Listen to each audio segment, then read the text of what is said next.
વિરાણી હાઈસ્કૂલની જમીન છે એ સરકારે શરતો સાથે ફાળવેલી છે અને તેમાં મુખ્ય શરત એ છે કે વિરાણી હાઈસ્કૂલની જમીનમાં કોઈ કોમર્શિયલ હેતુ થઈ શકશે નહીં.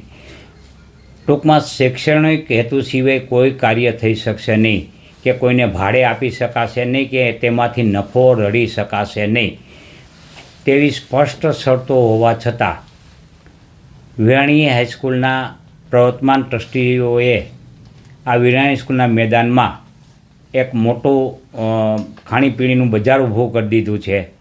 એટલું જ નહીં, ત્યાં કોમર્શિયલ રીતે રમતગમતના ક્રિકેટ રમતના બોક્સો બનાવેલ છે.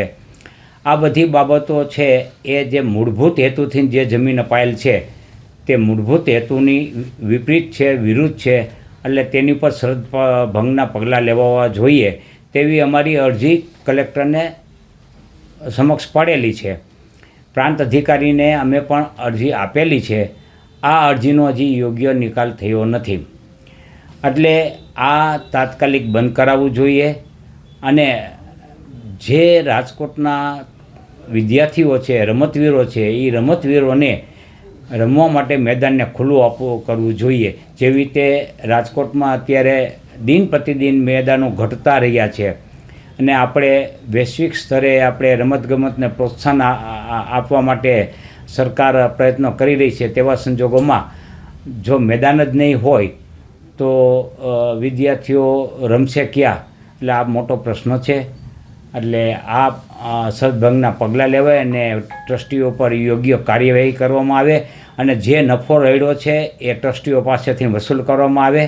આ બધી અમારી માંગણીઓ છે. જમીન છે 49,700 વાર જેવી જમીન છે, એટલે કે 50,000 વાર જેવી જમીન છે. 2 લાખ રૂપિયાનો આપણે ભાવ ગણીએ સામાન્ય રીતે તો પણ 1,000 કરોડની જમીન થાય છે. અને આ જમીન વેચવા માટેના પ્રયત્નો થયેલા પણ એની ઉપર અમે 2019-20ની અંદર કાર્યવાહી કરી અને તે અટકાવી દીધેલું છે. પણ હજી તેમની માનસિકતા છે અને ટ્રસ્ટીઓનો દોરો છે એ જમીન ઉપર છે. એટલે મારી દૃષ્ટિએ આ જમીન સરકારી છે અને સરકારી રહેવી જોઈએ અને સરકારની પરવાનગી વગર કોઈ પણ કાર્ય થવું જોઈએ નહીં. વેચાણ સિવાય સહિતની કોઈ પણ તબદીલી થવી જોઈએ નહીં એવી અમારી માંગણી છે. આવતીકાલે અમો વિદ્યાર્થીઓ એટલા માટે એકત્રિત થઈ રહ્યા છીએ કે અમો વિવિધ તબક્કે લડી રહ્યા છીએ. અત્યારે અમો હાઈકોર્ટમાં પણ લડી રહ્યા છીએ. અત્યારે કલેક્ટર સમક્ષ પણ અમે લડી રહ્યા છીએ. આ લડતને કેવી રીતે મજબૂત બનાવી અને આગળની સ્ટ્રેટેજી નક્કી કરવા માટે અમો એકત્રિત થયા છીએ. અને જે શરતભંગ થયો છે તે શરતભંગ ઉપર સત્વરે પગલાં લેવાય અને